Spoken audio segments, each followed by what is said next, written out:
Welcome to the voter education video for internet and telephone voting, which will explain how to vote online or by telephone, depending on which methods are offered by your jurisdiction. The first part of the video will take you through what you need to vote, and the second part will show you how to vote.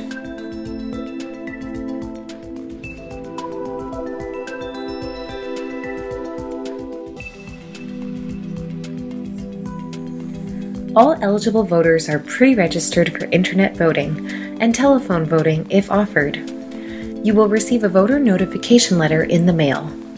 In the letter, you will find your voter ID and some personal information, such as your full name and address. The letter also provides information on all available voting methods, including internet and telephone voting if offered. The letter will also contain your unique PIN number, which is used with your voter ID to identify you during the internet or telephone voting process. Once you have received your voter notification letter containing your voter ID and PIN, you are ready to vote.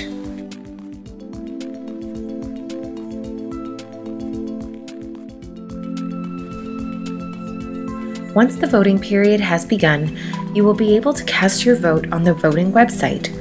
Enter the website address found on your voter notification letter into your internet browser. Click on the Vote button.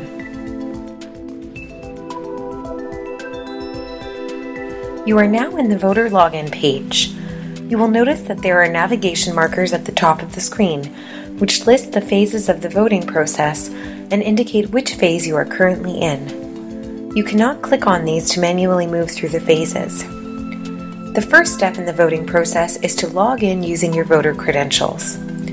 Input your voter ID and PIN number as found in your voter notification letter, as well as your date of birth.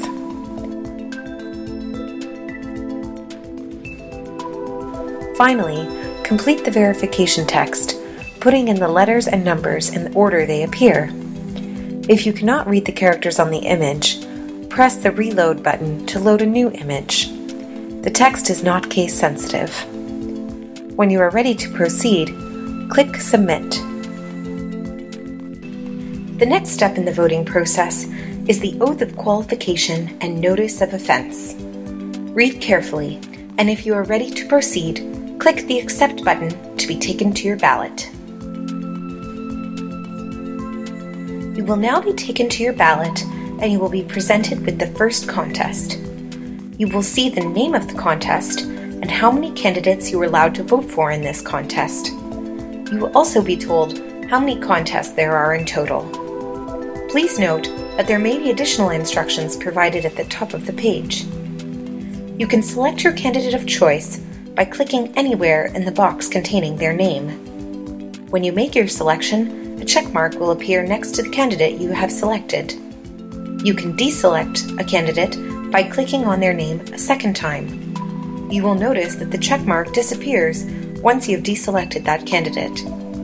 Choose a new candidate by clicking anywhere in the box containing their name.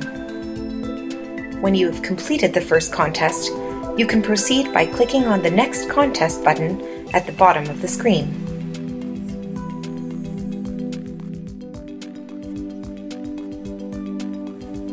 Proceed through the rest of your ballot in this manner.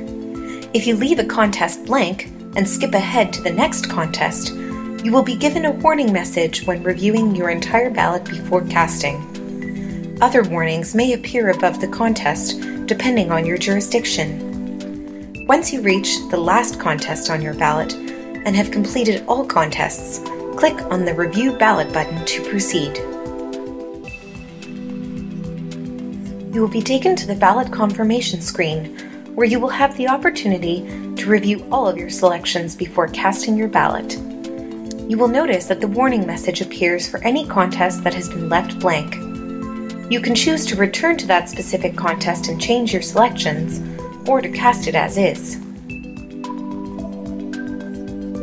You can return to the contest that you would like to change by clicking on the Go Back button, and then on the Previous or Next Contest buttons to locate the desired contest.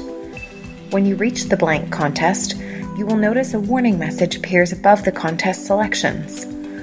Once you select a candidate, the blank contest warning will disappear.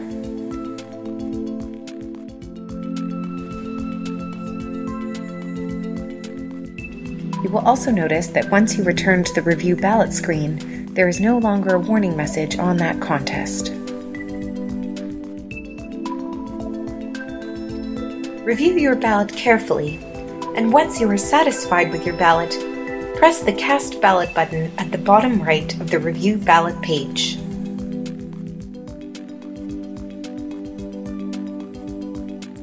Do not close this window until you are presented with the Voting Completed screen. The final screen will indicate that your vote was successfully cast and that your selections have been recorded. Thank you for voting.